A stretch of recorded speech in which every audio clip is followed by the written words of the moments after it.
Okay. Yesterday we were learning that the din of nat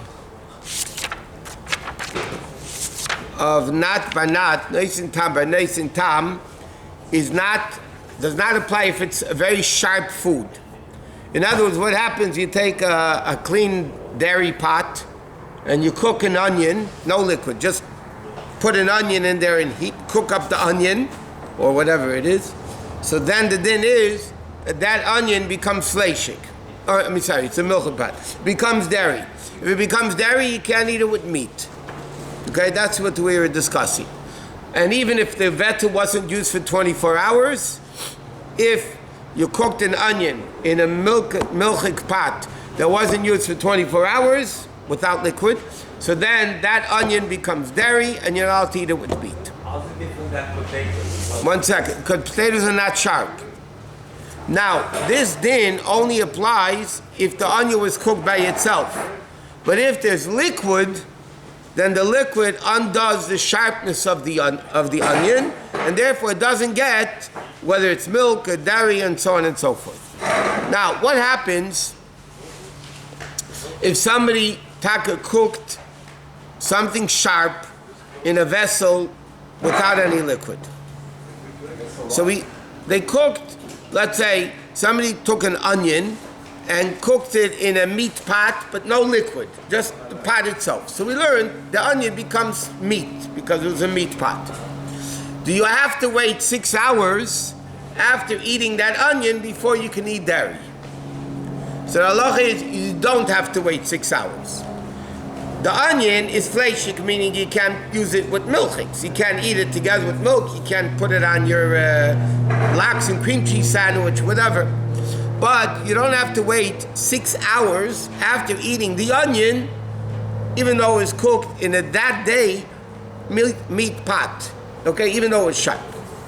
There is an opinion though, and I don't think we paskin like that. There's a prima godim that says that what happens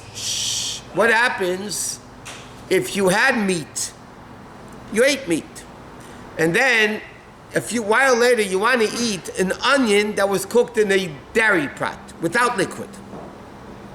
So the prima godim that says you shouldn't eat the onion because the onion is dairy and you're not supposed to eat dairy. But we don't paskin like. The bottom line is the onion itself is not meat.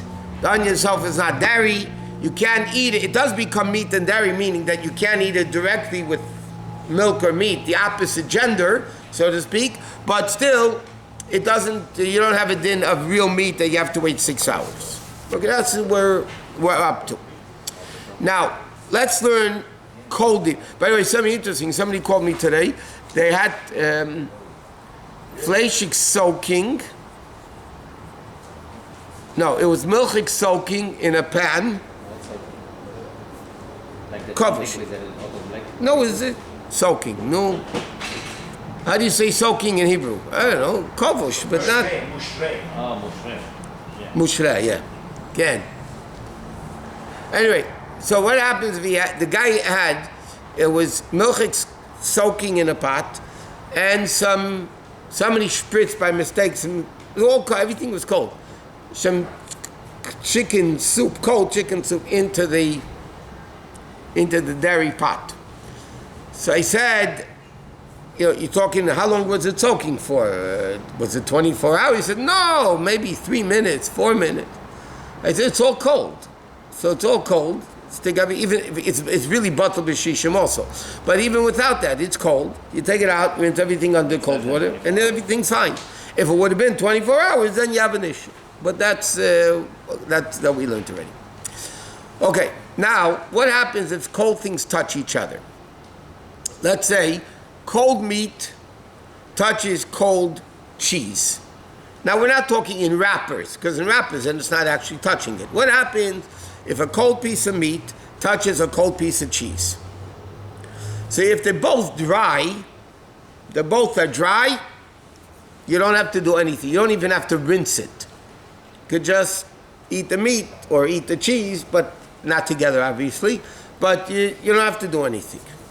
What happens if it was a little bit moist? Like the meat had a little bit of gravy on it, and it touched the cheese. So the din is, in the place where they touched, you need to rinse it off. Now the minig is, the poskim write, to soak it, to rinse it 3 times. But you don't have to do anything. You don't have to scrape anything. It's cold. They touched each other, but one of them even is a little bit moist. So then all you have to do is wash off this place, wash off this place. You know, the minig is to do it 3 times. I mean, halachically, bottom line, if you did it once, you're also good. But the custom is to do it 3 times. Now, what happens if it's fatty? Fatty. Shuman. For instance, butter, which is fatty, touched a piece of meat. Then you really have to wash it well. The first thing we just said, you have to rinse it. And you rinse it 3 times. This, because it's a little bit of fatty, but it's all cold. So nothing went anywhere. So then you have to wash it well and soak it in the place where they touched each other. What happens if you cook in an open flame? Let's say that you put a barbecue. I know, but what do you cook? You meat and milk together? No. You put the meat and you put the onion and you put the tomatoes and everything and you cook them together on an open flame. So that onion is completely meat, 6 hours. Okay. Even though it's open flame. Yeah. Can't you just take some of the layers of the onion in the middle, have just the middle of the onion? If it was cooked, you mean? Hot or cold? Either cooked or barbecue. No, because when it's cooked, the whole thing gets hot. Yes. The taste goes throughout the whole onion. It can't go because you have these multiple layers of onion. It doesn't matter. Because of heat, it penetrates the whole onion. That's the halacha. It penetrates the entire onion. So then the whole onion would be treif. And with a direct fire is even worse than cooking. Its direct fire goes even more, it goes deeper in than with cooking. So if you have an onion that you're putting on a grill, you're making, what do they call those things? You know, the meat. Huh? Shish kebab, whatever. You know, those skewers with the... So everything on that skewer is real fleshik.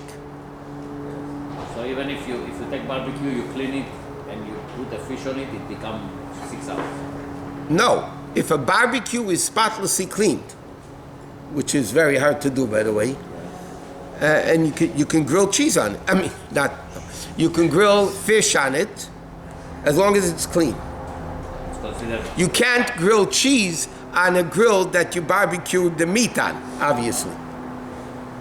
Then it really becomes treif. You're not considered flesh. You're not, where after no, if it's clean. Again, it's not by not, later, then this whole thing, but you're not fleshing. But again, to really, a guy called me today, they're having a pouring function, and they want to, in a place. Anyway, so he asked me, they have self-cleaning ovens, so it's not a problem, you self-clean the oven. But he said, if they have a barbecue, you know, it's like, and we want to use the barbecue. So I say, let me tell you something. In order to kasher that barbecue from treif, mamish from treif, you have to be spotlessly clean.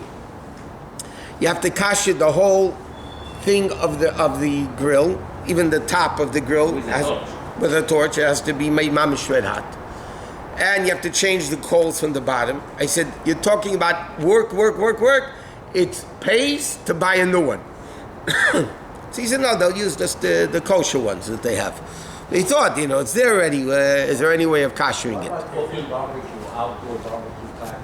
I heard if you reverse the grill, if you really clean it well and you reverse the grill where the fire goes. To use the barbecue grills in the parks, besides, I don't know how anybody would want to eat. You ever see them? They're filthy. Filthy. How anybody would want to eat this, b'chal, forget kashrus.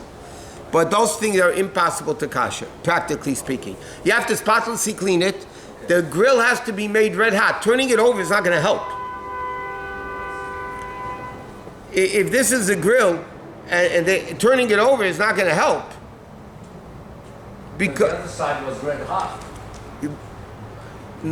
you can't have red hot one side without the other. No. This it needs mamish red hot. Both sides. But Try to barbecue with a lid on it. You leave it on hot for 2 No. hours. Mamish disintegrates everything in there. that's only if it's a self-cleaning grill. Today they make self-cleaning grills. Self-cleaning grill, you can, They do. Okay? I've seen them. They market them.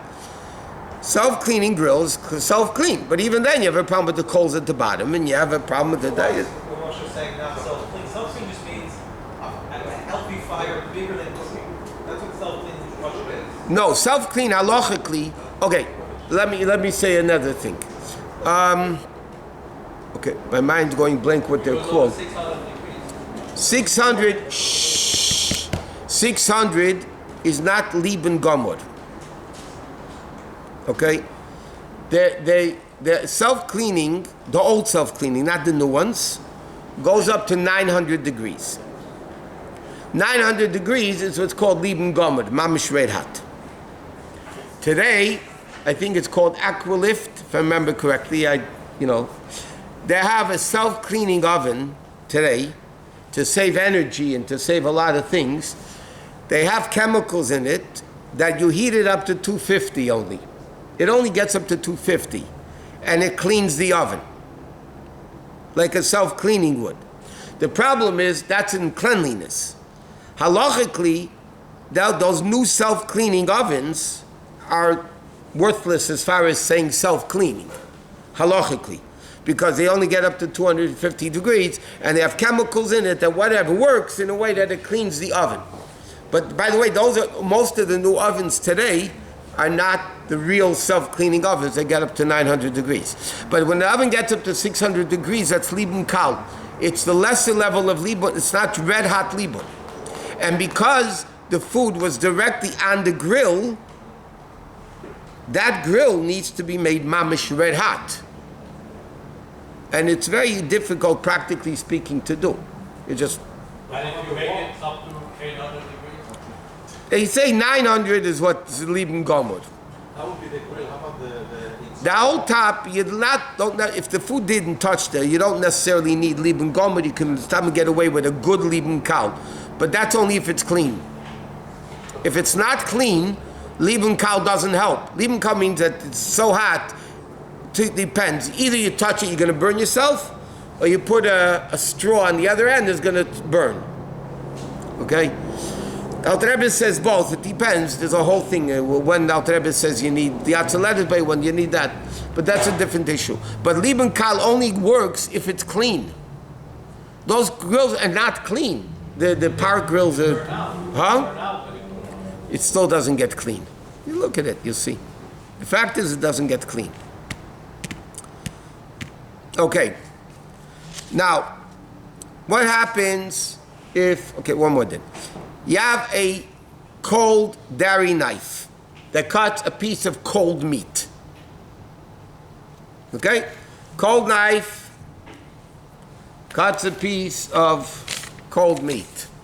Okay? It's all cold. So, it doesn't matter if the knife was used that day or not, and I'll explain why in a second. You need to wash off and clean the meat in the place where it was cut. In addition to that, the poskim, right, and that's taka the halacha, the minig, that you have to cut off in a place where it was cut, kedei klipa. Kedei klipa means the thinness of a peel. You have a thin peel, you have to cut it off where the knife cut it, a thin peel. It has to be washed, and the minig is to be machman. That's the halacha that everybody paskins. You have to cut it kedei klipa. I heard he has to be What? as thin as onion skin, and if it's more, then it's pasul. More? Which case is this? You cut a piece of meat, cold meat, with a cold milchik knife. Which knife can you use? That won't. Huh? A meat Cutting knife. big people, you use a meat. I know you use a meat knife. You can use a meat knife. It Yeah. wouldn't like. No, if y'all should wash it off first, Yeah. then use the meat knife. Okay, now why is that? Why is that? Look, it's all cold. Because a knife, halacha says, even when it's clean, even though the knife is clean, there's still, it's called shamnunis, there's still fattiness on the knife. It's like, even when it's clean though, there's still like, it's a little oily, and that goes into, even though you don't see it. And therefore, when you cut it, because of duchke de sakino, remember the pressure of the knife, so that pushes in a little of that fattiness. So therefore, really what you have to do is wash it well, and the meaning is to cut very, very thin. K'dei klipa. So according to this, you could buy kosher fish in a trade fish market? If you do follow what you just instructed? Correct. That's a kilo. If you see the skin on the fish, and you can tell there are scales there, Salmon's red, right? salmon is the only thing they're makel about. Because there's no replica of salmon. No, with the skin. Salmon with the skin. So then there's no problem. Because if there's skin, you can tell that there are scales on it. You're saying any fish as long as you have skin. Right. But you can't buy anything without the skin except salmon. Unless it has a hechsher. I'm not talking about that. So the mushel, you can walk up to Ralph's, the mushel, and buy tuna with the skin on it. And the guy cut it, let's assume, we must assume, a trafe knife, right? You take it home, you wash it, slice off the exterior cut. Very, very thin, I yeah. guess every cut, because if it was... Well, it depends how often they slice it. If they just cut it in half. If he cut you here and here, it means both sides are no good. And if he filleted it, then the top is no good. Like anything he touches... Yeah, anything the knife touches, the minute is to wash it off. Only cut it very thin. For Pesach, I wouldn't suggest it, but this is the story.